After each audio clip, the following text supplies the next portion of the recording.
चलिए so class ये done है कि हम लोग चैप्टर कंटिन्यू कर रहे हैं और परसों आपको मॉर्निंग में बुला के आगे के प्रैक्टिकल्स परफॉर्म करवा दिए जाएंगे। नहीं समझे नहीं यार, देखो पता है क्या है? बात ऐसी है ए भाई, या तो छुट्टी कर देते हैं, तुम लोग इतना शोर कर रहे हो तो रहने देते हैं। 12th क्लास में आप लोगों को इतना चुप कराना पड़ रहा है और अलग ही तरीके से सबकी कन्वर्सेशन चल रही है, कुछ ना कुछ पता नहीं क्या बात कर रहे हो।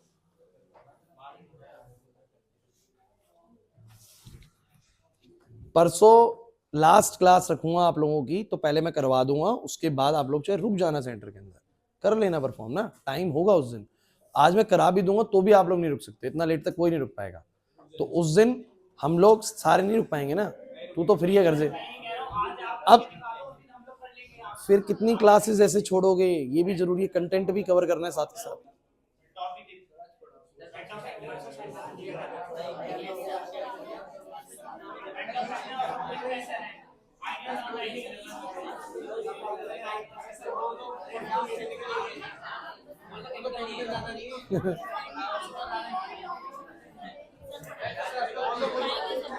ओए पीछे अर्षित,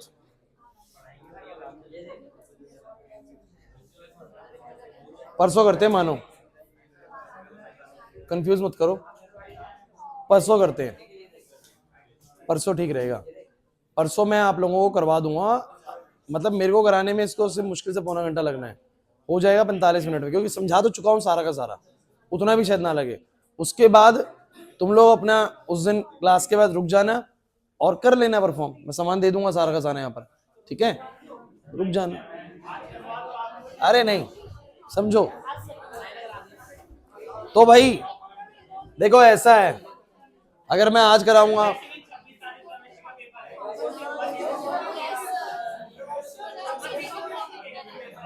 ओए रुक जाओ क्या चीज, तो पेपर तो थ्योरेटिकल है ना। अब सुन, तुम्हारा 26 को पेपर है, बहुत बच्चों का वेंटो फैक्टर अच्छा नहीं होगा, मेरे को गारंटी से पता है। एक क्वेश्चन पूरा आएगा।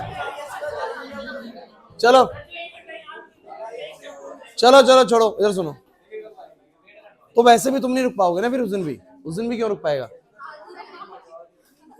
प्रैक्टिकली तो रुक ही नहीं पाएगा ना उस दिन भी।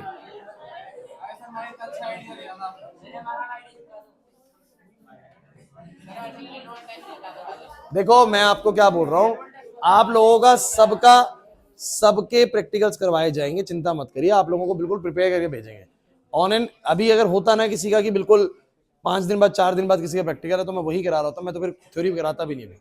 लेकिन हमें दोनों चीजें साथ में लेके चलनी पड़ेंगी, क्योंकि प्रैक्टिकल में तो नंबर मिल ही जाएंगे, बता रहा हूं मैं। थ्योरी जो है हमें साथ के साथ अच्छे से लेके चलनी है।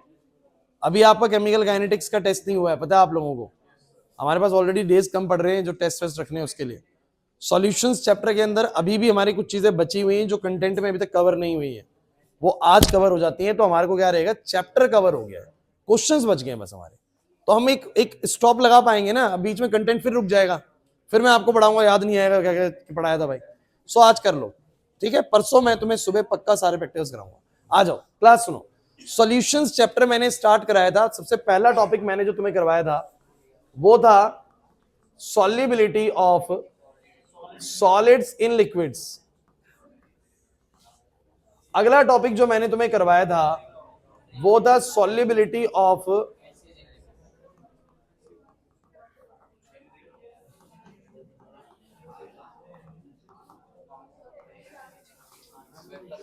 फिर मैंने तुम्हें जो एक टॉपिक करवाया था उसका नाम था vapour pressure of liquid liquid solution. अगर तुम घर पे ठीक ठाक पढ़ाई कर रहे हो तो तुम्हें पता होगा हेनरीज लॉ में P इज इक्वल्स टू में KHX बड़ी इंपॉर्टेंट इक्वेशन थी। जो लिक्विड लिक्विड सॉल्यूशन का टोटल प्रेशर था वो दोनों लिक्विड्स की वजह से था, और वो था P1 नॉट X1 प्लस में, उसके बाद मैंने तुम लोगों को स्टार्ट करवाया था कॉलीगेटिव प्रॉपर्टीज। और इस कॉलिगेटिव प्रॉपर्टीज में मैंने आप लोगों से डिस्कस किया था कि बच्चों हम अगर एक प्योर सॉल्वेंट में कुछ सॉल्यूट डाल देते हैं, एक प्योर सॉल्वेंट में क्या डाल देते हैं, सॉल्यूट डाल देते हैं, तो इससे उसकी कुछ प्रॉपर्टीज चेंज हो जाती हैं, उसका वेपर प्रेशर बदल जाता है, उसका बॉइलिंग पॉइंट बदल जाता है, उसका फ्रीजिंग पॉइंट बदल जाता है। और लास्ट क्लास से समझाया था कि जब मैं उस सॉल्वेंट में सॉल्यूट को डाल देता हूं तो इससे उसका वेपर प्रेशर लोअर हो जाता है। तो ये होती है relative lowering of vapour pressure. ये कहता है कि जैसे ही आप किसी सॉल्वेंट में सॉल्यूट को डालते हैं उसका वेपर प्रेशर कम हो जाता है, उसका freezing point sorry boiling point elevate हो जाता है, मतलब उसका बॉइलिंग पॉइंट बढ़ जाता है, उसका फ्रीजिंग पॉइंट घट जाता है।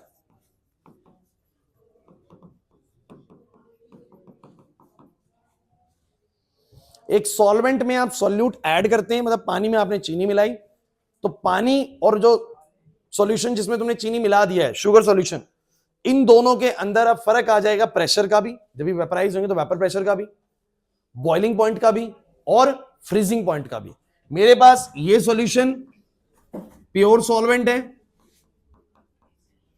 यानी वाटर, ये वाला मेरे पास सॉल्वेंट के अंदर सॉल्यूट भी है, कुछ पार्टिकल्स मैंने यहां पर डाल रखे हैं ऐसे,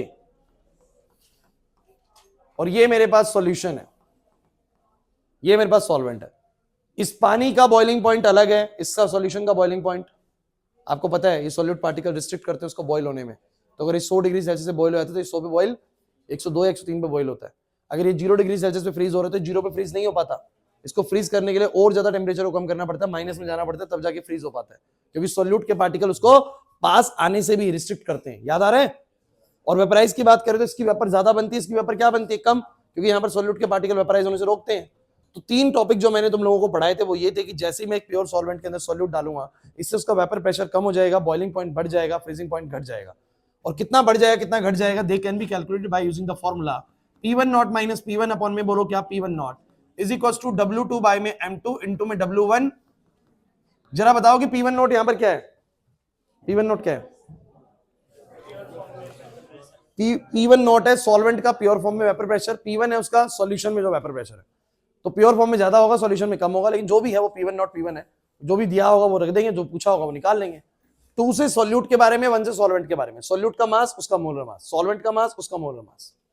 ऐसे ही मैंने जो बॉइलिंग पॉइंट में एलिवेशन आप लोगों को बताया था लास्ट क्लास, याद करो वो क्या बताया था, केबीएम।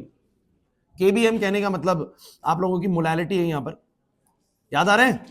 मोलैलिटी मतलब मास अपॉन,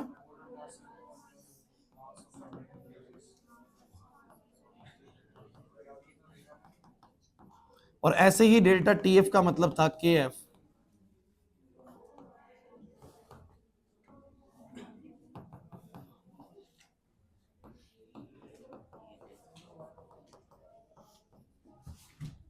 अब इसका जो लास्ट जो टॉपिक है वो है ऑस्मोसिस।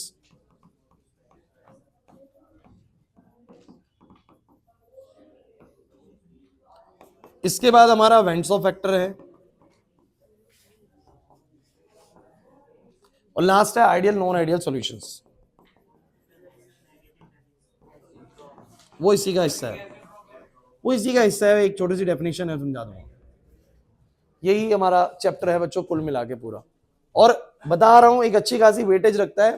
फिजिकल केमिस्ट्री में थोड़ा समय ज्यादा लगता है क्योंकि चैप्टर करने के बाद भी ना न्यूमेरिकल पे भी अच्छा खासा काम करना पड़ता है, बट ये सभी चैप्टर्स में नहीं होगा। जब हम ऑर्गेनिक शुरू करेंगे ठीक ठाक चैप्टर करने के बाद बैक एक्सरसाइज में बहुत ज्यादा काम नहीं होता है। चैप्टर खत्म करने का मतलब होता है सब कुछ लगभग खत्म होने वाला है उसके अंदर, ठीक है? तो ये सब चीजें जो टॉपिक अब तक हुए हैं, अब तक के जो टॉपिक्स हुए हैं, आपकी खुद की रिस्पॉन्सिबिलिटी थी कि जितनी चीजें यहां रिवाइज करा दी आप घर पे भी उतना रिवाइज कर रहे हो कि नहीं कर रहे, करा है आप लोगों ने? अब हम शुरू करते हैं अपना ऑस्मोसिस और ऑस्मोटिक प्रेशर। जल्दी से समझना भाई, क्योंकि मुझे आज वेंटो फैक्टर भी खत्म कराना है। तो ऑस्मोसिस एंड ऑस्मोटिक प्रेशर, ध्यान दीजिएगा भाई, आ जाएगा समझ में आसानी से। देखिए ऑस्मोसिस क्या होती है, मेरे पास 2 साइड मैंने ली भाई, ध्यान समझना।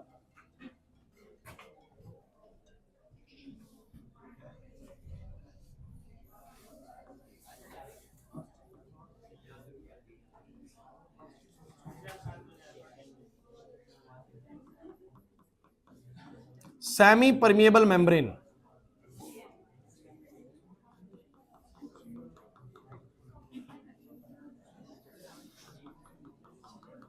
बस भाई, इधर आप लोगों के पास है, एक बार ढंग से समझ लीजिए, पूरा टॉपिक एक बार फिर से बताया जाता है आप लोगों को।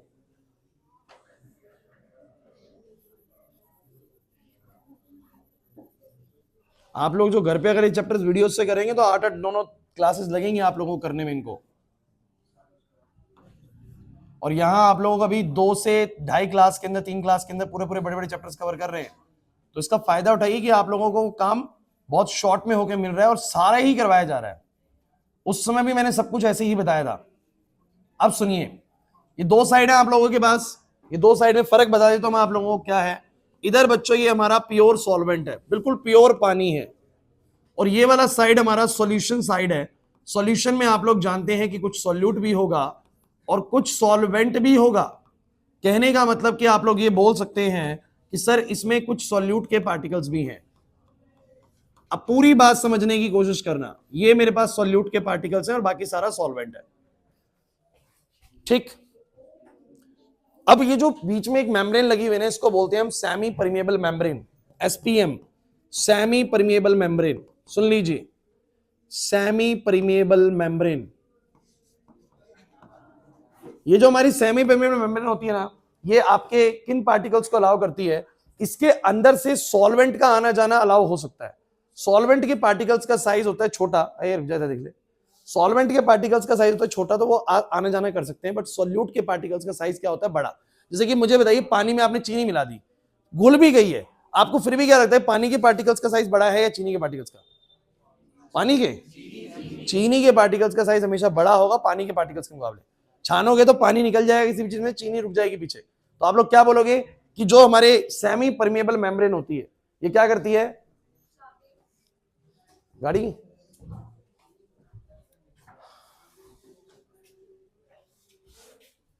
जो हमारी सेमी परमिएबल मेम्ब्रेन होती है, ये क्या करती है बताओ जरा? It allow solvent particles to pass through it and does not allow solute particle to pass through it। पूरी बात समझिए, मतलब कि सेमी परमिएबल मेम्ब्रेन अपने अंदर से सॉल्यूट पार्टिकल्स को अलाउ नहीं करती, बट सॉल्वेंट पार्टिकल्स को अपने अंदर से पास होने देती है due to the size of the particles.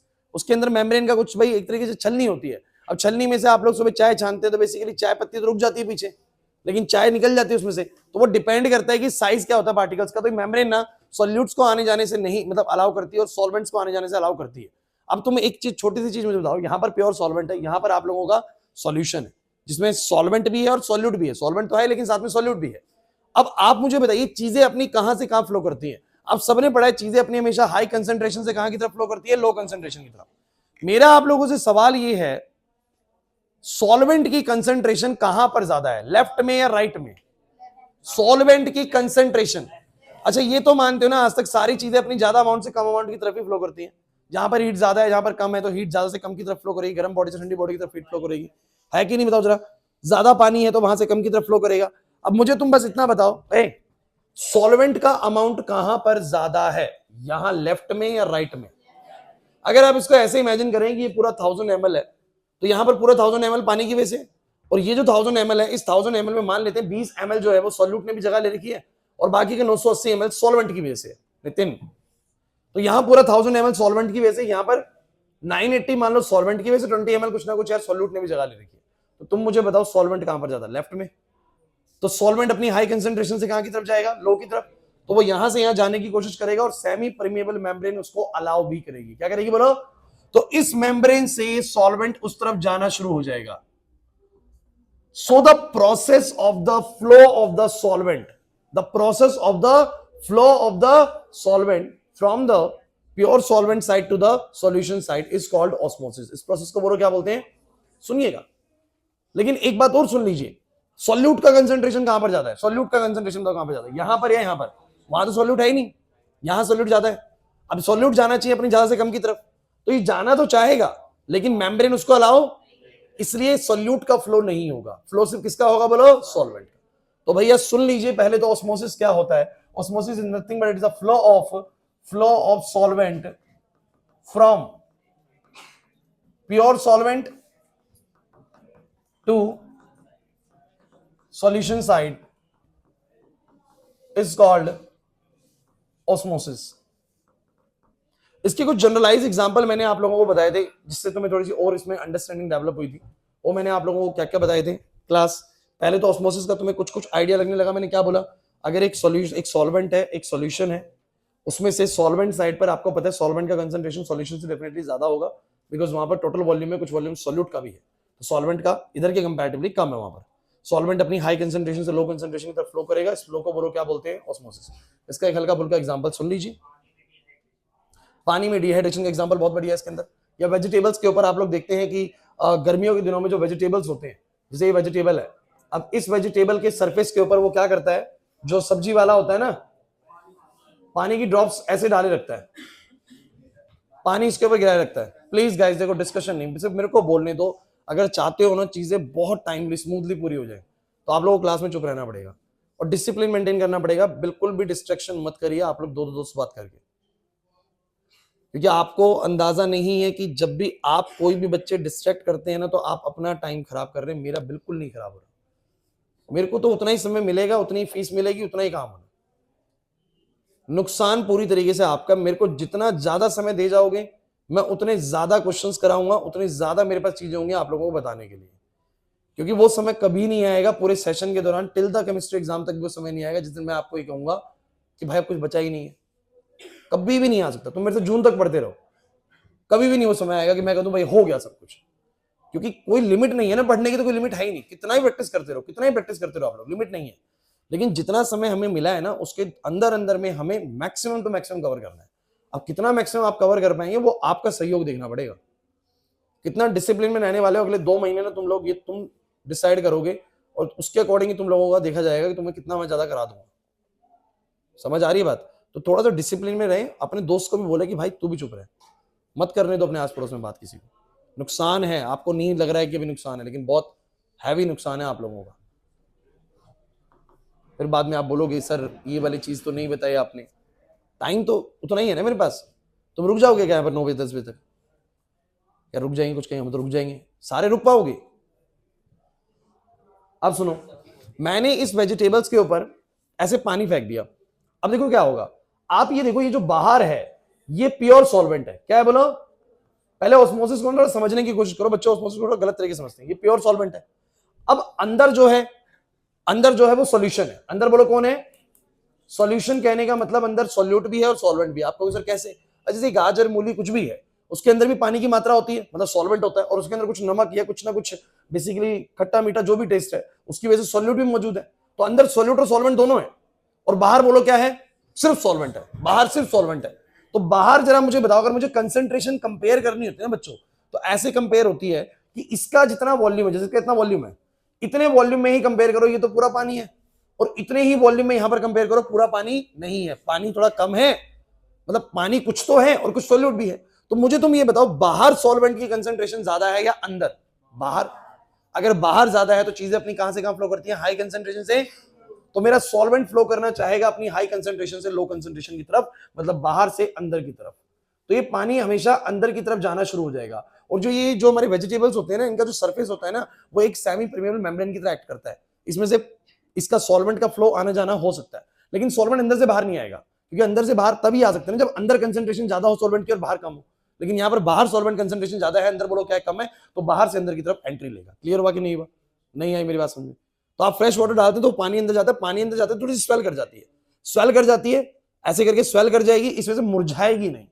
तो ये मुरझाए ना समय के साथ, इसलिए इसके ऊपर पानी का छिड़काव करते हैं ताकि पानी अंदर जाके जगह बना ले। इसीलिए मैं आपको बता भी रहा था, एक फ्रेश सब्जी आप लोग जब किसी खेत से तोड़ते हैं, उस दिन आप लोग उसको खाते हैं, उसका टेस्ट अलग आता है। 3 से 4 दिन वो मार्केट में घूम आती है इधर उधर, और आपके पास 6-7वें दिन पहुंचती है। तब तक उसके ऊपर बहुत बार पानी को छिड़का गया, उसके ऊपर पानी ऑस्मोसिस की वजह से जा चुका है। जो पानी ऑस्मोसिस की वजह से जा चुका है, अब उसका टेस्ट प्योर नहीं है। अब वो टेस्ट आप लोगों को पता है डाइल्यूट हो चुका है। पहले वो एक प्रॉपर टेस्ट हो जाए, उसके अंदर पानी मिल चुका था, वो ऑब्वियसली बात है डाइल्यूट हो चुका है। तो आप तक पहुंचते पहुंचते उसका टेस्ट क्या हो जाएगा? उतना बढ़िया नहीं रहेगा। क्लियर हुआ कि नहीं हुआ मैं क्या कहना चाह रहा हूं? सो ये ऑस्मोसिस है बच्चों। तो osmosis is nothing but it is the flow of the solvent from the high concentration of solvent to the low concentration of solvent, या सॉल्वेंट से बोलो कहां की तरफ? सॉल्यूशन की तरफ। इसका एक और बहुत अच्छा एग्जांपल ये मैंने आपको बोला था कि जब आप लोग कभी भी स्विमिंग पूल वगैरह में जाते हैं तो आप लोगों को पता है, एक और एग्जांपल से थोड़ा सा और आइडिया लगाते हैं लास्ट, कि आप लोग जब किसी स्विमिंग पूल में जाते हैं तो पानी जो है सुनिए, ये जो वाटर है बेसिकली इसमें आप लोगों को क्लोरीन वगैरह मिला हुआ है, समझिएगा। मतलब कि अगर आप लोग ध्यान से देखें तो बाहर क्लोरीन वाटर है, सॉल्टी वाटर मान लीजिए, बहुत सॉल्टी वाटर है बाहर का, मतलब कि सॉल्ट भी है और पानी भी है, सॉल्ट भी है और हमारी बॉडी के अंदर भी बोलो क्या है, सॉल्ट भी है और पानी भी है, हमारी बॉडी के अंदर भी दोनों चीजें। लेकिन अगर कंपैरिजन करा जाए तो बाहर का अगर हम उतना ही वॉल्यूम ले और हमारी बॉडी का उतना ही वॉल्यूम ले तो पता लगता है कि हमारी अगर बाहर का पानी ज्यादा सॉल्टी है, ज्यादा बोलो क्या है, उसमें सॉल्ट की मात्रा ज्यादा है तो सॉल्वेंट कम होगा, और हमारी बॉडी के अंदर जो उतनी ही वॉल्यूम में सॉल्ट है वो बेसिकली बोलो क्या है, कम है।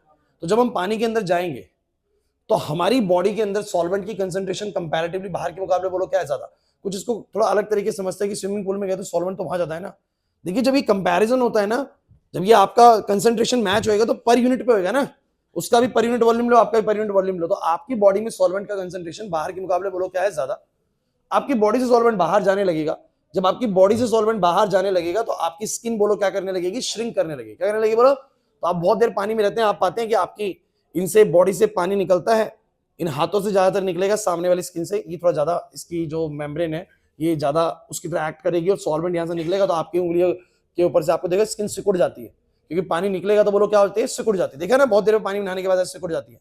यहाँ से नहीं होता इतना, बिकॉज ये स्किन हमारी थोड़ी सी हार्ड होती है, एक्सपोजर ज्यादा होता है इसका, तो हम लोग बोलते हैं कि इधर से तो नहीं निकलता, तो यहाँ से श्रिंक नहीं करती है बेसिकली। लेकिन कुछ पोर्शन से पैरों के तलवे जो होते हैं या हाथ के जो होते हैं ये सब श्रिंक कर जाते हैं। होता है कि नहीं होता? ये सब ऑस्मोसिस की वजह से। तो भैया ऑस्मोसिस बहुत सिंप्लीफाइड चीज है।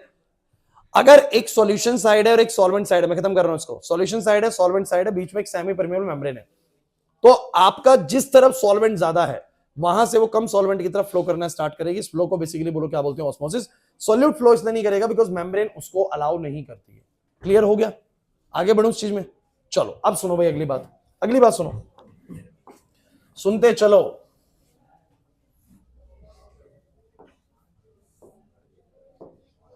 अब ये दिया हुआ भाई, अब तुम मुझे बताओ, अब मैं तुम्हें बताता हूं कि ऑस्मोटिक प्रेशर क्या होता है। ऑस्मोटिक प्रेशर, मुझे तुम ये बताओ कि अगर सॉल्वेंट यहां पर सॉल्यूशन साइड पे जा रहा है तो डेफिनेटली कुछ प्रेशर तो क्रिएट हो रहा होगा। अरे यार ये यहां से जा रहा है तो यहां पर कुछ ना कुछ प्रेशर से तो पानी फ्लो कर रहा होगा, सॉल्वेंट फ्लो कर रहा होगा। Let it be, it is 5 ATM. कितना एटीएम बोलो? 5 एटीएम के फ्लो से प्रेशर चल रहा है, यही वैसे ऑस्मोटिक प्रेशर। यही बोलो क्या है? ऑस्मोसिस की वजह से जो इसका फ्लो है एक प्रेशर क्रिएट कर रहा है, वो बोलो क्या है? Osmotic pressure. बट ये ऑस्मोटिक प्रेशर पता कैसे लगाया गया वो सुनिएगा, ये बहुत इंपॉर्टेंट चीज है, ये बहुत इंपॉर्टेंट चीज है। आप मुझे बताइएगा इसके ऊपर दबाव कितना है? तो एटमॉस्फेरिक दबाव 1 एटीएम। इसके ऊपर भी दबाव कितना है बोलो? एटमॉस्फेरिक दबाव 1 एटीएम। दोनों पे 1 एटीएम तो कैंसिल आउट हो गया, जितना दबाव उसके ऊपर उतना दबाव इसके ऊपर। लेकिन आपको पता है यहां सॉल्वेंट ज्यादा होने की वजह से, प्रियांशु यहाँ सॉल्वेंट का कंसंट्रेशन ज्यादा होने की वजह से सॉल्वेंट का फ्लो लेफ्ट साइड से राइट साइड की तरफ चल रहा है और इसकी वजह से एक प्रेशर क्रिएट हो रहा है जिसको बोलो क्या बोलेंगे हम? Osmotic pressure.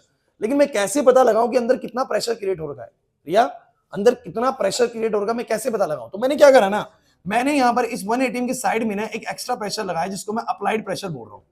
ढंग से सुनिएगा, मैंने इस सॉल्यूशन साइड पे ऊपर से एक दबाव लगाया, अप्लाइड प्रेशर जिसको मैं बोलूंगा।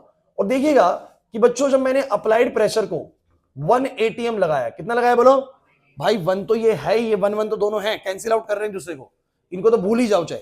लेकिन यहां से ऑस्मोसिस हो रही है और इसकी वजह से एक प्रेशर क्रिएट हो रहा है। मुझे नहीं पता कितना प्रेशर है, लेकिन मैं इसको कैलकुलेट कैसे करता हूं, इसका पता कैसे लगाता हूं? तो मैंने सॉल्यूशन साइड पे एक एक्स्ट्रा प्रेशर लगाने की कोशिश करी और मैंने जब उसको 1 एटीएम लगाया, कितना लगाया बोलो?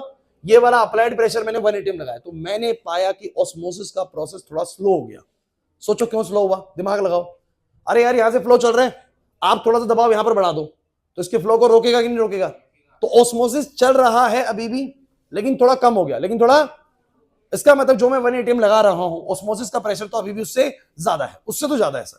मैंने करा 2 एटीएम, मैंने इस अप्लाइड प्रेशर को कितना कर दिया? 2 एटीएम। मैंने थोड़ा और दबाव बढ़ा दिया, मैंने पाया कि ऑस्मोसिस रुका तो नहीं लेकिन थोड़ा और कम हो गया, थोड़ा इसका मतलब ऑस्मोटिक प्रेशर अभी भी और भी ज्यादा है, 2 एटीएम से भी ज्यादा है, क्योंकि पूरा 2 एटीएम लगाने पे वो रुका नहीं। मैंने इसको बढ़ा के 3 एटीएम कर दिया, मैंने इसको बढ़ा के 3 एटीएम कर दिया। अरे सुन लो भाई, 3 एटीएम करते के साथ ही मैंने पाया कि ऑस्मोसिस और कम होगी, ऑस्मोसिस और थोड़ा यहां से ऑस्मोसिस का प्रोसेस थोड़ा स्लो पड़ गया है, लेकिन खत्म फिर भी नहीं हुआ। इसका मतलब इस ऑस्मोटिक का प्रेशर 3 एटीएम से भी बोलो क्या है। अरे नहीं आ रहा समझ में। अगर सोचो 3 एटीएम ही होता तो 3 एटीएम लगाने पे रुक जाना चाहिए था ना। अब करा मैंने 4 एटीएम, मैंने पाया प्रोसेस बहुत रुक गया है, लेकिन अभी भी ऑस्मोसिस चल रहा है। मैंने 4.99 एटीएम करा, मैंने कहा कि थोड़ा सा बिल्कुल हल्का हल्का ऑस्मोसिस चल रहा है अभी भी। और लास्ट कहां पहुंचे, लास्ट कहां पहुंचे 5 एटीएम पर, exactly at the 5 ATM when you does 5 ATM. देखो इसका मतलब मैं इसलिए 4.99 वाली बात बोलता हूं कि 4 से 5 वैल्यू नहीं आती सीधा, ये कॉन्टिन्यूस वैल्यू बढ़ता है। तो 4.99 भी था ना, तब भी हमारा प्रोसेस चल रहा था, लेकिन जैसे ही मैंने 5 एटीएम करा प्रोसेस रुक गया। अब तुम बताओ, 5 एटीएम करते ही प्रोसेस रुक गया, 1 एटीएम तो है ही, उसके अलावा मैंने 5 एटीएम लगाया और प्रोसेस रुक गया। इससे क्या अंदाजा लगता है तुम्हें कि जो ऑस्मोटिक प्रेशर था कितने का था, बोलो 5 का। अरे जितनी ताकत लगा देने से मैंने सामने वाली चीज का फ्लो बंद कर दिया, इसका मतलब उतना ही उसका बोलो क्या था, प्रेशर था। एक फ्लो कर रहा है, मैंने उसको 1 एटीएम लगाया नहीं रुका, 2 एटीएम लगाया तब भी नहीं रुक रहा, 3 एटीएम लगाया तब भी नहीं रुक रहा फ्लो, 4 लगाया तब भी नहीं रुक रहा, 5 लगाते रुक गया। इसका मतलब इसका प्रेशर कितना बोलो 5 का, 5 लगाते रुक जा रहा है। क्लियर हुआ कि नहीं हुआ। तो ऑस्मोटिक प्रेशर की कैलकुलेशन कैसे हुई, तो इसका डेफिनेशन ये बनता है that it is the minimum pressure, the minimum pressure which applied on the solution side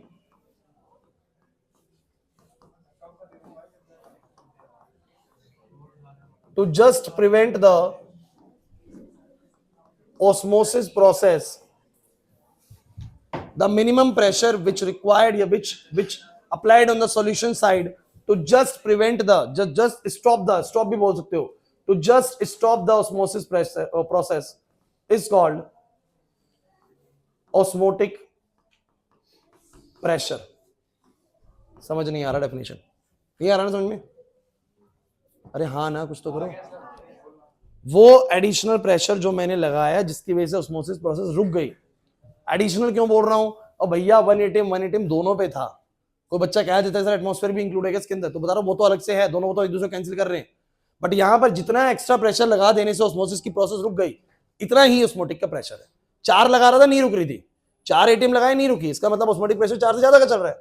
5 लगाते रुक गए, इसका मतलब ऑस्मोटिक प्रेशर कितने का बोलो 5 का। तो इसलिए बोला कि वो मिनिमम प्रेशर जो ऑस्मोसिस प्रोसेस को रोक दे, उस प्रेशर को बोलो क्या बोलेंगे, ऑस्मोटिक प्रेशर। अच्छा इसको डिनोट किससे करते हैं ऑस्मोटिक प्रेशर को, ऑस्मोटिक प्रेशर को डिनोट करते हैं पाई से।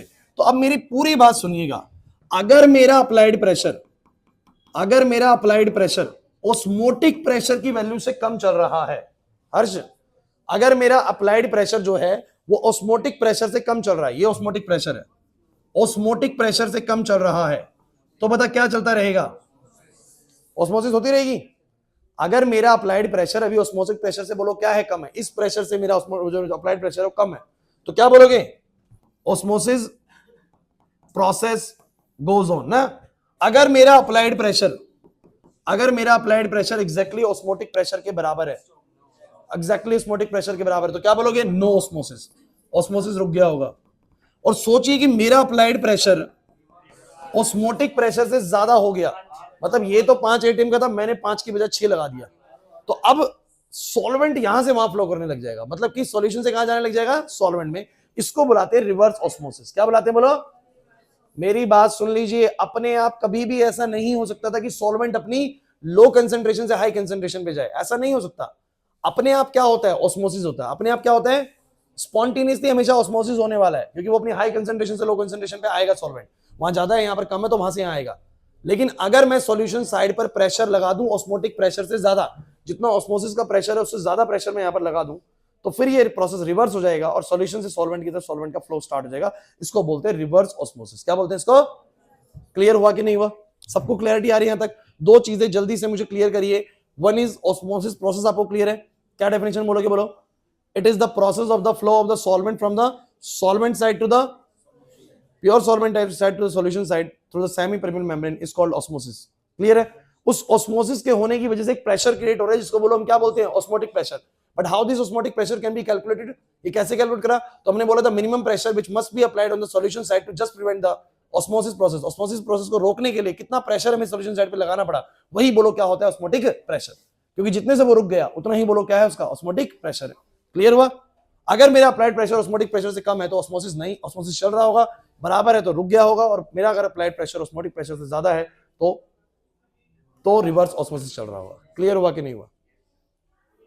पक्का? लास्ट चीज जो ऑस्मोटिक प्रेशर का फॉर्मूला है,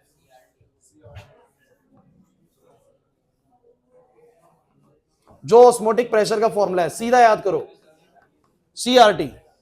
सीआरटी का मतलब क्या है? यहां पर सी है, यहां पर कंसंट्रेशन। बहुत बहुत इंपॉर्टेंट चीज बताऊंगा, ढंग से सुन लीजिएगा, एग्जाम में क्वेश्चन आता है, मल्टीपल टाइम सीबीएसई पूछ चुकी है, सुन लीजिएगा। कंसंट्रेशन बोलते हैं इसको, अभी सुन लीजिएगा, वाली बात पे आऊंगा, लेकिन पहले इसको समझ लो। ये कंसंट्रेशन यहां पर मोलैरिटी है। अगर तुम्हें पिछले 3 फॉर्मूले याद हैं, या तुमने एलिवेशन इन बॉइलिंग पॉइंट है, डिप्रेशन इन फ्रीजिंग पॉइंट है, दोनों में मोलैलिटी था। दोनों में क्या था? और अब क्या ले रहा हूं? फर्क क्या है?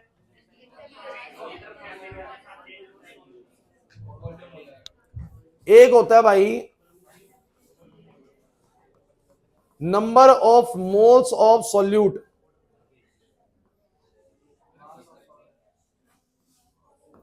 अपॉन में मास ऑफ सॉल्वेंट। हाँ,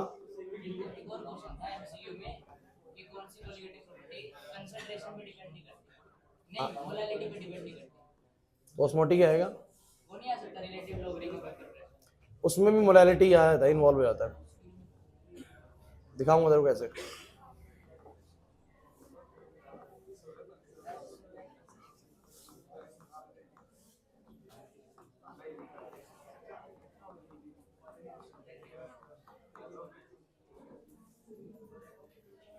देखिए कुछ भी नहीं है, फर्क थोड़ा सा फर्क है। आपको किसी भी सॉल्यूशन में कितना सॉल्यूट डाला है, किसी भी सॉल्यूशन में तुमने कितना सॉल्यूट डाला है, उस सॉल्यूट को बताने के तरीके 2 हैं। एक है मोलैलिटी और एक है मोलैलिटी। मोलैलिटी और मोलैलिटी आपको दोनों आंसर्स कैसे अलग करती है? मोलैलिटी आपको बताती है कि जो मैंने सॉल्यूट डाला वो डाला 5 मोल पर केजी, और ये आपको बताएगी 5 मोल पर लीटर। बस इतना फर्क होता है। एक आपको बताती है कि मैंने 1 केजी सॉल्वेंट पे या पर केजी सॉल्वेंट पे कितना सॉल्यूट डाला, ये होती है मोलैलिटी। ये बताती है विद रिस्पेक्ट टू मास हमने कितना सॉल्यूट डाला है, इसके हर 1 केजी सॉल्वेंट पर कितना सॉल्यूट है। और मोलैरिटी आपको बताती है कि हर 1 लीटर वॉल्यूम पर कितना सॉल्यूट डाला हुआ। मतलब एक आपको बताती है विद रिस्पेक्ट टू वॉल्यूम कितना सॉल्यूट है, और एक आपको बताती है विद रिस्पेक्ट टू मास कितना है। बस इतना ही फर्क होता है मोलैरिटी में और मोलैलिटी के अंदर। क्लियर है? इसको सी से डिनोट यहां पर कर रहे हैं बच्चों, क्योंकि कैपिटल एम से इसलिए डिनोट नहीं कर रहा था कि आप मोल और मास से कंफ्यूज ना हो जाए, इसलिए कैपिटल एम से डिनोट नहीं करते हैं। तो यहां पर आपको इसको सी से डिनोट करना है। आर यहां पर यूनिवर्सल गैस कांस्टेंट है, टी यहां पर टेम्परेचर है, लेकिन एक बहुत ही मेजर फंडा है यहां पर आर को लेके। आर की वैल्यूज यहां पर आपको क्या लेनी है ना, ये मैं आपको न्यूमेरिकल के दौरान सिखाऊंगा, ठीक है? अभी नहीं। आर होता है यूनिवर्सल गैस कांस्टेंट, हालांकि इसकी वैल्यू कांस्टेंट होती है, वैल्यू में रख के दिखा देता हूं। सी क्या होगा? सी यहां पर मोलैरिटी है, नंबर ऑफ मोल्स अपॉन में वॉल्यूम। तो number of moles of solute क्या होगा? मास ऑफ सॉल्यूट अपॉन में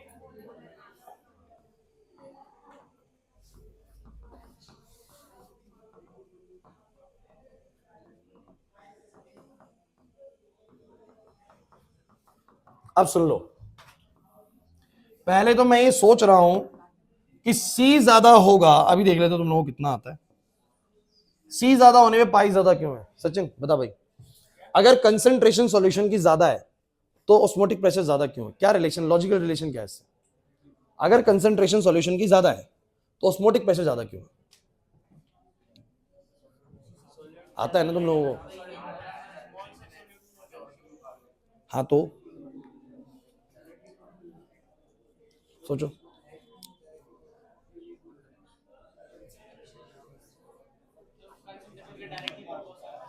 अरे क्यों है, क्यों है? तुम लोगों ने पढ़ा हुआ है चैप्टर? नहीं बताना, शोर में जाते हो इसलिए तो पूछ रहा हूं तुम लोगों से। डिस्कस करके थोड़ा ना दिया जाएगा पेपर में आंसर। बहुत अच्छे। अगर यहां पर सॉल्यूट का कंसंट्रेशन ज्यादा है, सोचो, अरे सॉल्यूशन की तो कंसंट्रेशन होती है, सुन लो, ये कंसंट्रेशन किसकी होगी? सॉल्यूशन की। सॉल्यूशन में कितना सॉल्यूट है? अरे पानी की थोड़ा कंसंट्रेशन बताएगा, पानी तो प्योर है। किसी चीज में कुछ मिलाया तो उसी की तो कंसंट्रेशन बताएगा ना, कितना शुगर मिलाया, कितना नमक मिलाया, तो बताएगा इतने नंबर ऑफ मोल्स मिलाया पर लीटर ऑफ द सॉल्यूशन पे। लेकिन बात समझ में आ रही है? तो कह रहा है कि अगर ज्यादा मिलाया है तुमने तो ऑस्मोटिक प्रेशर ज्यादा होगा। कि सोचो, अगर तुम यहां पर सॉल्यूट ज्यादा मिला दोगे तो सॉल्वेंट का कंपैरिजन यहां पर कम हो जाएगा बहुत। यार ऑब्वियसली बात है, तुम कह रहे हो सॉल्यूट बहुत ज्यादा है तो सॉल्वेंट तो यहां पर कम हो गया ना, और सॉल्वेंट कम हो गया, यहां तो सॉल्वेंट ज्यादा है, तो जितना बड़ा डिफरेंस होगा प्रेशर उतना ज्यादा क्रिएट होगा कि नहीं होगा? तुम ये सोचो, दोनों तरफ तुमने बिल्कुल मिलाया नहीं, दोनों तरफ प्योर सॉल्वेंट है, यहां कुछ कंसंट्रेशन नहीं, कंसंट्रेशन जीरो है, तो पानी फ्लो ही नहीं करेगा, कंसंट्रेशन जीरो, ऑस्मोटिक प्रेशर भी जीरो, क्योंकि दोनों तरफ सॉल्वेंट बराबर होगा। जितना सॉल्यूट यहां डलता जाएगा उतना सॉल्वेंट यहां पर क्या दिखेगा आप लोगों को कंपैरिजन बेसिस पे? कम। सॉल्वेंट यहां पर कम दिखेगा। अरे यार तुम सोचो ना इसको, जैसे 1000 ml है, ये 1000 ml में से 980 ml सॉल्वेंट है, 20 ml सॉल्यूट है। 20 ml क्या है? तो 1000 यहां पर ml सॉल्वेंट है, 980 ml है, तो 20 का डिफरेंस है। कितना डिफरेंस है? 20 का।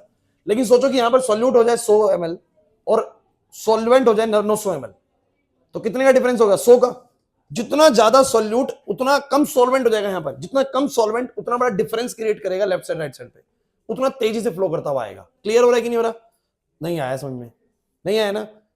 ये लॉजिकल इसका रीजन था, अदरवाइज सीधा फॉर्मूला भी याद करेंगे, किसी सॉल्यूशन में कितना ऑस्मोटिक प्रेशर से वो फ्लो करेगा, वो जो ऑस्मोसिस हो रहा है वो कितने प्रेशर से फ्लो करेगा, वो कितने हाई प्रेशर से फ्लो करेगा, उसका कैलकुलेशन है। कितना तुमने सॉल्यूट डाला है उसमें, सुन लो, कितना सॉल्यूट तुमने डाला, कितना उसका मोलर मास है, कितने वॉल्यूम में डाला, R universal gas constant which is 8.314, और टी बोलो क्या है? टेम्परेचर। टी बोलो क्या है? पूरी बात सुन लीजिए, ये जो ऑस्मोसिस चल रहा है वो कितने प्रेशर से चलेगा, कितने प्रेशर से चलेगा, ये पूरी तरीके से डिसाइड करता है सॉल्यूशन की कंसंट्रेशन। सॉल्यूशन की कंसंट्रेशन अगर ज्यादा है तो तेज आएगा बहुत, और सॉल्यूशन की कंसंट्रेशन बहुत कम है तो धीमे ही आएगा। क्योंकि अगर यहां पर सॉल्यूट आपने बहुत ही कम डाला है, सॉल्यूट बहुत ही कम डाला है, तो इतना बड़ा डिफरेंस ही नहीं हुआ सॉल्यूट सॉल्वेंट्स के बीच में, सॉल्वेंट्स के बीच में बहुत बड़ा डिफरेंस नहीं हुआ, तो उतना तेज फ्लो नहीं होगा। समझ नहीं आ रहा? लॉजिक कैच नहीं हो रहा? तो किसी भी सॉल्यूशन में कितना तेजी से वो ऑस्मोटिक प्रेशर आने वाला है, कितना तेजी से ऑस्मोसिस होने वाला है, ये पूरी तरीके से किस बात पर निर्भर करता है? बोलो, कितना सॉल्यूट तुमने डाला, कितने स्मॉलर मास वाला डाला, कितने वॉल्यूम में डाला, आर और टी पर डिपेंड करता है। क्लियर हुआ या नहीं हुआ? फटाफट से बताओ, जल्दी से बढ़ सकता हूं आगे? तो जल्दी से मुझे बताओ, ऑस्मोसिस क्लियर है? It is the flow of the solvent from the pure solvent side to the solution side. फिर ऑस्मोटिक प्रेशर क्लियर है? यस सर, जो ऑस्मोसिस हो रहा है वो जितने प्रेशर से हो रहा है वो बोलो क्या है? ऑस्मोटिक प्रेशर है। वो क्या है बोलो? अगर मैंने यहां पर सॉल्यूशन साइड पे अप्लाइड प्रेशर ऑस्मोटिक प्रेशर से कम रखा तो अभी भी ऑस्मोसिस होता रहेगा, बराबर रख दिया रुक जाएगा, और मैंने प्रेशर ज्यादा कर दिया यहां पर ऑस्मोटिक से तो रिवर्स चलने लग जाएगा। और ऑस्मोटिक प्रेशर कितना तेजी से आएगा ये डिपेंड करता है सॉल्यूट की कंसंट्रेशंस पे, यानी mass upon molar mass into 1 upon volume of solution in litre into R into T. Is this clear? पक्की बात है? तो दोनों का बढ़ेगा ना यार, वॉल्यूम तो दोनों का बढ़ेगा, इधर भी बढ़ेगा उधर भी बढ़ेगा, तो प्रोपोर्शनली वो चीज मैच कर जाएगी, सेम हो जाएगी, तो कोई फर्क नहीं पड़ेगा। हाँ, विद द टेम्परेचर चेंज होगा, तो यहां पर एक कांस्टेंट टेम्परेचर बात होगी, कांस्टेंट टेम्परेचर बात होगी। अब सुनो भाई, अगली चीज बहुत इंपॉर्टेंट है। यहां तक आप लोगों को चीजें क्लियर हैं कि नहीं? ओके, सो उसके बाद सुनो भाई, तुम लोगों को ना एक टाइप ऑफ सॉल्यूशंस भी करवाया गया था। ये टॉपिक बड़ा है थोड़ा सा, चीजें काफी ज्यादा है इस टॉपिक के अंदर। सुनो, आइसोटोनिक सॉल्यूशन,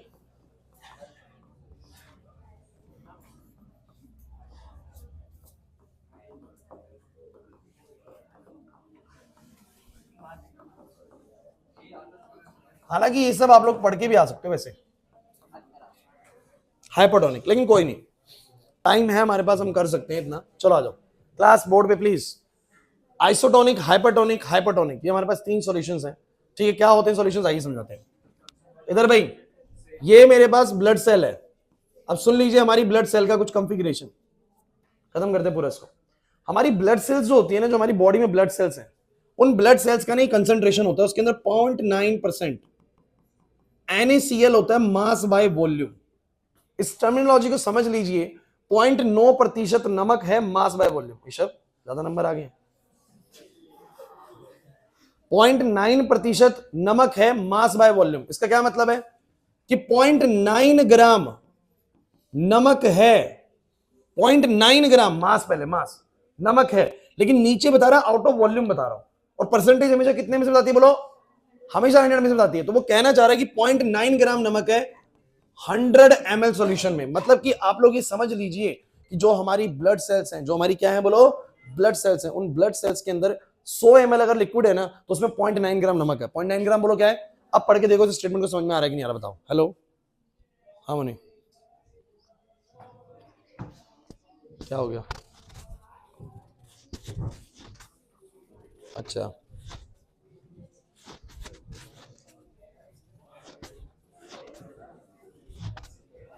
हम्म, 8:30 तक हो जाएगा ना? ठीक ठीक ठीक ठीक।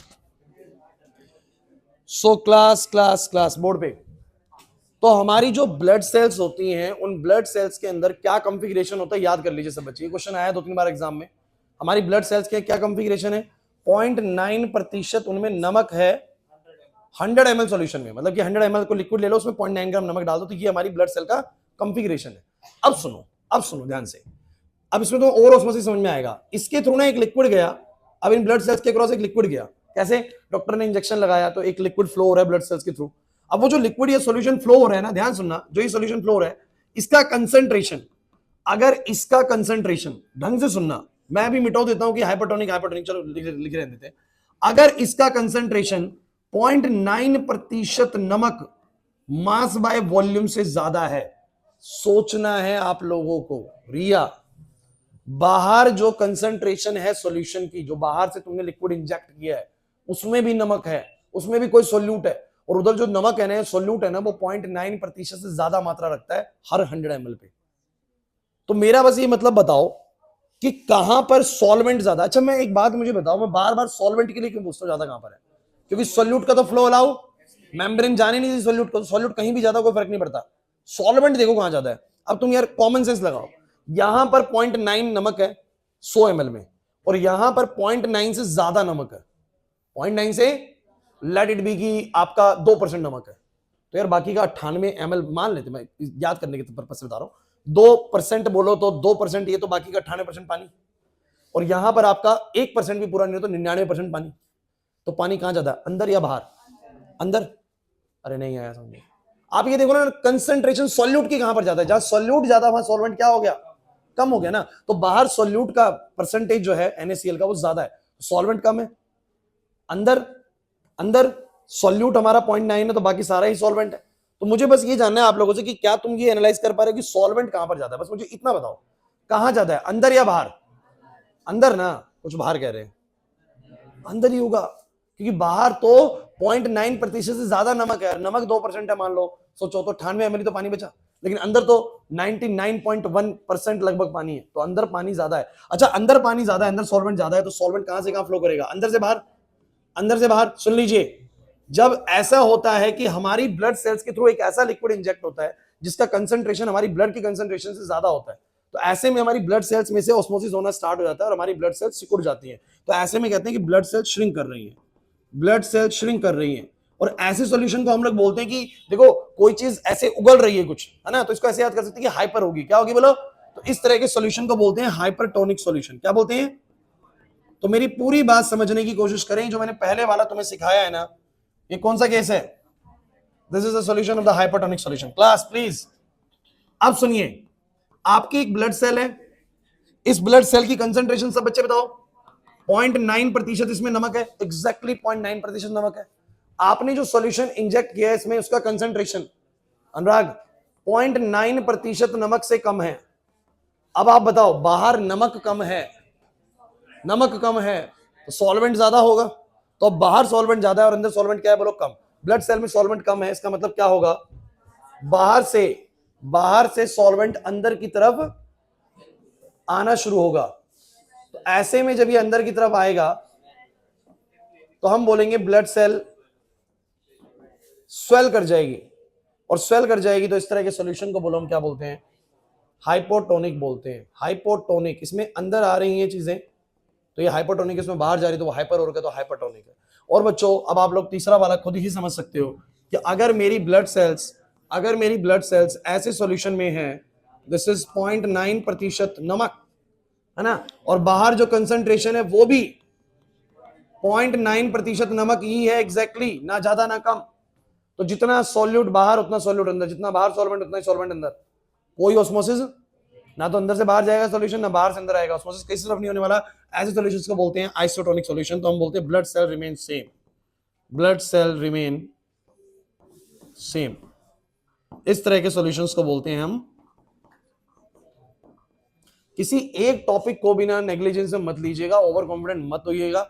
आपको खुद नहीं पता कि कहां से सीबीएसई में आप कौन सी चीज गलत करके आने वाले हैं।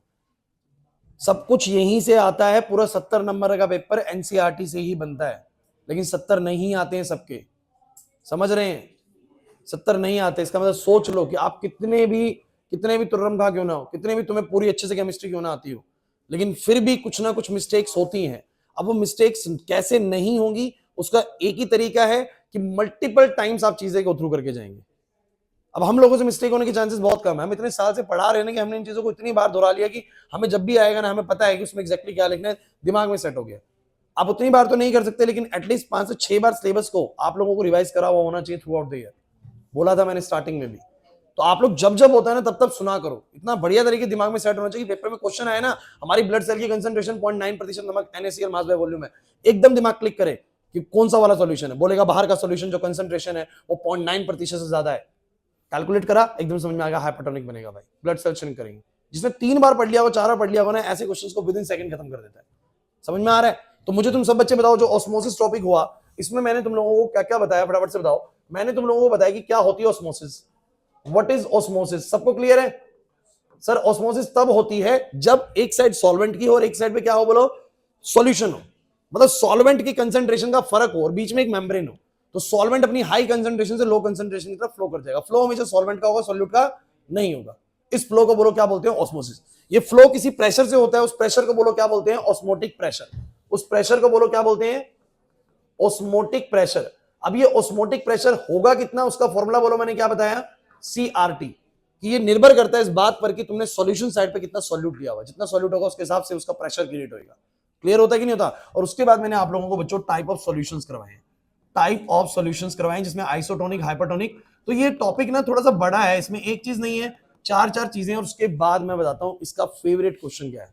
सीबीएसई का बड़ा ही फेवरेट क्वेश्चन है कि why osmotic pressure is the best colligative property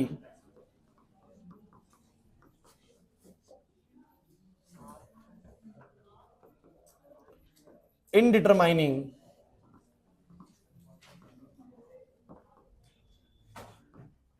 molecular mass of polymers, biomolecules। अब आप कहेंगे सर ये क्या फंडा आ गया भाई। सुन लीजिए, वेंट ऑफ नहीं होएगा, लेकिन जितना होएगा उतना अच्छे सुन लीजिए भैया। बात ऐसी है, आप इन कॉलिगेटिव प्रॉपर्टीज का क्या इस्तेमाल करने वाले, मैं आपको क्लियर कर देता हूं। मुझे मान लीजिए कि आज सुन लीजिए, ये पानी है, मुझे आज के दिन में ना एक बायोमोलिक्यूल मिला, मुझे कुछ नहीं पता, मुझे उसका फॉर्मूला कुछ नहीं पता, समझो ना। आज दुनिया में कोई एक नया बायोमोलिक्यूल मिला मुझे कोई, और मुझे उसका कुछ नहीं पता कि इसका मोलिकुलर मास क्या है। मुझे क्या नहीं पता, देखना कितना स्मार्ट तरीका है। मुझे नहीं पता कि इस बायोमोलिक्यूल का फॉर्मूला क्या है। जैसे कि मान लो ये ग्लूकोज ही है, क्या है, ग्लूकोज C6H12O6, लेकिन मुझे नहीं पता क्या है। समझो मेरी बात को, मतलब कि इसका मोलिकुलर मास या इसका मोलर मास मुझे नहीं पता है। क्लियर हो रहा है? बायोमोलिक्यूल पढ़ के आए ना, glucose, fructose, glycogen, sucrose, maltose, lactose पढ़ के आए हो, तो कोई बायोमोलिक्यूल है। अब मुझे इसका मोलर मास निकालना है कि इसका मोलर मास कितना है, क्योंकि मोलर मास से आइडिया लग जाएगा कि इसका फॉर्मूला वगैरह क्या है, इसमें कितने कार्बन है, कितने हाइड्रोजन है। समझे इस बात को? अब ये चीज कैसे निकालेंगे, जब तुम इस बायोमोलिक्यूल का कुछ भी मास पानी में डालोगे, आशीष, तो तुम्हें मास तो पता होगा ना। अरे मास तो पता होगा ना। अरे यार मैं कुछ डाल रहा हूं तो उसका मास तो मेजर कर सकता हूं मैं, तो मुझे इसका मास पता है, लेकिन क्या नहीं पता, मोलर मास। जैसे कि सोचिए ना, जैसे ग्लूकोज है तो C6H12O6 है, इसका तुम मोलर मास निकालोगे तो 180 आता है, 180 आता है। 6 कार्बन का 72 हो जाता है, 12 का हाइड्रोजन का 12, और हर एक ऑक्सीजन का 16, तो मल्टीप्लाई करोगे तो 180 आ जाता है। तो मुझे इस बायोमोलिक्यूल का नहीं पता कि क्या मोलर मास है, और इसलिए नहीं पता बिकॉज इसका फॉर्मूला भी नहीं पता मुझे, लेकिन मास तो पता होगा। और मुझे एक चीज और पता होगी, पानी का इनिशियल बॉइलिंग पॉइंट क्या होता है 100 डिग्री सेल्सियस, लेकिन जब मैं इसके अंदर कोई सॉल्यूट डाल दूंगा तो इसका बॉइलिंग पॉइंट अब 100 से ज्यादा होगा। मान लो अभी 103 हो गया, कितना हो गया, मैं करके देख लूंगा, बॉइल करके देख लूंगा, पता लग जाएगा कि 103 पे बॉइल हो रहा है। इसका मतलब मेरे को एक फॉर्मूला पता है कि एलिवेशन इन बॉइलिंग पॉइंट का फॉर्मूला होता है कितना, याद करो, केबीएम, केबी और एम मोलैलिटी जो होती है वो क्या होती है, बोलो, मास ऑफ सॉल्यूट। ढंग से सुनना, कुछ बताना चाह रहा हूं, बड़ी जरूरी चीज तुम लोगों को पता होनी चाहिए। और molar mass of solute into में 1 बाय में mass of solvent in KG. तो यार मुझे एक बात बताओ, तुमने जब इसके अंदर ये बायोमोलिक्यूल डाला, तुम्हें बायोमोलिक्यूल का मास पता था? पता था सर। तुम्हें जितने पानी में डाला, क्या इसका मास नहीं पता होगा? पता होगा सर। क्या नहीं पता सर? मोलर मास नहीं पता सॉल्यूट का। मोलर मास क्योंकि होता है कि पता है ना, जैसे ग्लूकोज का 180 फॉर्मुला पता है तो पता लग जाएगा, फॉर्मुला नहीं पता है तो उसका, मेरे को तो ऐसी कोई चीज मिल गई है, मैंने वो डाली इसके अंदर, तो मुझे मोलर मास पता ही नहीं उसका, तो मोलर मास नहीं पता। लेकिन सॉल्वेंट का मास पता है, सॉल्यूट का मास पता है, सॉल्यूट का मास पता है और सॉल्वेंट का मास पता है। नहीं आ रही बात समझ में? मोलर मास नहीं पता क्योंकि फॉर्मुला नहीं पता। क्या नहीं पता बोलो? फॉर्मुला। कोई दिक्कत नहीं है, डेल्टा टी पता लग गया। कैसे पता लगा? पहले 100 पे बॉइल हो रहा था, बाद में 103 पे हो रहा है, तो कितने का है बोलो? 3 डिग्री का है। और केबी क्या होता है? केबी होता है कि एक सॉल्वेंट के अंदर जब कोई भी चीज हमने 1 मोल पर केजी डाली होती है तो कितना एलिवेशन आता है। तो वो तो वाटर की हमने पहले से चेक कर रखी होगी कि इसमें 1 मोल सॉल्यूट डालोगे तो कितने का एलिवेशन आएगा, तो केबी तो हमने ऑलरेडी कैलकुलेट कर रखा है, बट तो छोड़ देते हैं। तो मुझे तुम ये बताओ, जब मैं इसको पुट कर दूंगा, इसको कर दूंगा, इसको कर दूंगा, इसको कर दूंगा, इसके एलिवेशन के जरिए क्या कैलकुलेट नहीं हो जाएगा इसका मोलर मास? हो जाएगा। और हर एक कॉलिगेटिव प्रॉपर्टी में मोलर मास है कि नहीं, देख लो आप लोग। पहला वाला था relative lowering of vapour pressure, उसमें था नीचे molar mass of solute. Elevation boiling point था, उसमें था molar mass of solute. Depression freezing point था, उसमें था molar mass of solute. Osmotic pressure है, उसमें भी नीचे मोलर मास ऑफ सॉल्यूट है। मींस आपको अगर कभी क्वेश्चन कर दिया ना, फंस जाओगे, बता रहा हूं, ध्यान सुन लीजिए इस चीज को, कि आपको अगर क्वेश्चन कर दिया कि कॉलिगेटिव प्रॉपर्टीज किस काम आती हैं, तो आप ये बोलेंगे कि कॉलिगेटिव प्रॉपर्टीज का सबसे इंपॉर्टेंट काम ये है, किसी भी अननोन सॉल्यूट का मोलर मास निकाला जा सकता है with the help of these colligative properties. हमें बस इतना पता लग जाए कि कितने का वेपर प्रेशर कम हो गया, कितने से बॉइलिंग पॉइंट बढ़ गया, कितने से फ्रीजिंग पॉइंट घट गया, उसके फॉर्मूले के जरिए मैं निकाल लूंगा कितना मोलर मास रहा होगा सॉल्यूट का। समझ आया या नहीं आया? नहीं आया ना? इनके जरिए कि मैंने कोई सॉल्यूट डाला और कितने का एलिवेशन आया, उसका एलिवेशन को पुट करा, केबी को पुट करा, सबको पुट करा, मोलर मास निकाल लिया। फ्रीजिंग पॉइंट वाले से निकाल सकता हूं कि पहले 0 पे फ्रीज हो रहा था, बाद में -5 पे फ्रीज हो रहा है, उसके जरिए मैं इसका मोलर मास का अंदाजा लगा लूंगा फॉर्मूला लगा के। वेपर प्रेशर से देख लूंगा, पहले इतना वेपर प्रेशर था, बाद में इतने वेपर प्रेशर है, उसके अकॉर्डिंग मोलर मास कैलकुलेट कर लूंगा फॉर्मूला लगा के। बोलो है कि नहीं? So by using the qualitative property you are finding the molar masses of the unknown molecules. और अननोन कौन होते हैं? पॉलीमर्स और बायोमोलिक्यूल्स में बड़े बड़े मॉलिक्यूल्स होते हैं, इनके फॉर्मूले पता लगाने बड़े मुश्किल होते हैं, तो हम इनके मोलर मास के थ्रू आइडिया लगा लेते हैं कि इनका कैसा कार्बन चेन रहा होगा। समझ आया कि नहीं आया? ठीक है, इंपॉर्टेंट चीज थी, समझ में आ गई वाली बात। तो एक तो ये वाली बात याद रखिए, यूज ऑफ कॉलिगेटिव प्रॉपर्टी, ये हमने क्लास में बहुत प्रॉपर्ली डिस्कस नहीं करा, अब डिस्कस हो गया। दूसरी चीज बहुत इंपॉर्टेंट है, कह रहा है फिर ऑस्मोटिक प्रेशर को ही क्यों बेस्ट प्रीफर्ड कॉलिगेटिव प्रॉपर्टी माना गया है जब हम किसी के मॉलिक्यूलर मासेस को कैलकुलेट कर रहे होते हैं। अब क्वेश्चन समझ में आ गया? अब क्वेश्चन समझ में आ रहा है कि मॉलिक्यूलर मासेस को कैलकुलेट करने के लिए क्यों ऑस्मोटिक प्रेशर एक सबसे बेहतरीन कॉलिगेटिव प्रॉपर्टी है। तो इसका कारण क्या है बच्चों? देखो, आप मुझे बताओ, तुम चारों में से कोई भी कॉलिगेटिव प्रॉपर्टी यूज करो, लेकिन एक बात है कि सिर्फ ऑस्मोटिक प्रेशर ही एक ऐसी प्रॉपर्टी है जो रूम टेम्परेचर पे करी जा सकती है। कैसे? तुम मुझे बताओ, relative lowering of vapour pressure है, कोई भी वाटर या कोई भी चीज अपना वेपर प्रेशर कब क्रिएट करना शुरू करेगा? 100 के बाद। 100 के बाद ही तो एक तरीके से वेपराइज होएगा। अगर पानी की बात कर रहे हो तो, और किसी की बात करो तो कुछ हो रहा है। बॉइलिंग पॉइंट की बात करोगे तो कितने बॉइल होगा पानी? 100 पे। फ्रीजिंग की बात करोगे कितने पे होगा? 0 पे। यार नॉर्मल टेम्परेचर नहीं है, इस रूम में 0 क्रिएट करना बहुत मुश्किल काम है, इस रूम में 100 क्रिएट करना भी मेहनत वाला काम है। लेकिन इस रूम में अगर काम 27 डिग्री सेल्सियस पे हो जाए, ऑस्मोसिस के लिए ना मुझे चीजों को गर्म करना है, ना मुझे चीजों को ठंडा करना है, सिर्फ दो चीजें लेनी है, एक सॉल्वेंट और एक बोलो क्या, सॉल्यूशन साइड, और ऑस्मोसिस स्टार्ट कर देना है। तो ऑस्मोटिक प्रेशर क्योंकि रूम टेम्परेचर पे काम करता है, ऑस्मोटिक प्रेशर की कैलकुलेशन रूम टेम्परेचर पे काम करती है, इसलिए हमारा ऑस्मोसिस ज्यादा बेहतर कॉलिगेटिव प्रॉपर्टी माना गया है in determining the molecular mass, in determining the calculating the molecular masses of the solutes. नहीं आया ना बात में? सिंस क्या बोलोगे? Since osmotic pressure